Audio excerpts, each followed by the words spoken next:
Okay, in this video, we'll be going over impact of sensory, motor, and noxious levels Estim on pain.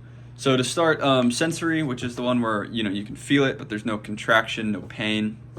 Essentially, all that's doing is activating your A beta, excuse me, A beta nervocyte receptors in the ascending gate control theory, and all that's doing is blocking your A delta pain receptors, which are the ones that are actually pain, right? A beta is non-painful stimuli, so it's just blocking that, and due to that blockage, which then activates A beta, also activates enkephalin up at the sensory receptor in the brain, which again comes down to block A delta. And essentially what those do is it just limits how much pain you're feeling from the actual painful stimulus and replacing it with this, or essentially blocking it at the end of the day. Next up is motor.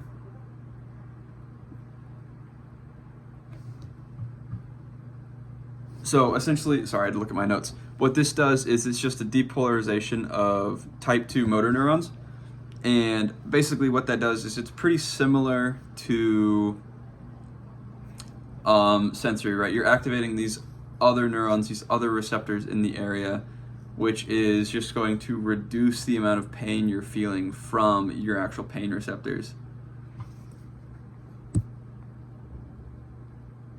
And noxious, what this essentially does is that it causes you pain, right? So I like to think of it as, you're something hurts, and if like something else starts to hurt, so say you get hit in your thigh, but then if you get hit again, maybe in a different spot of your thigh, or maybe just a little more lateral or medial to that site, like overall pain kind of goes down. So like the same thing is kind of working there. So essentially you have the initial injury and you're just causing more and more pain to kind of override that initial pain stimulus.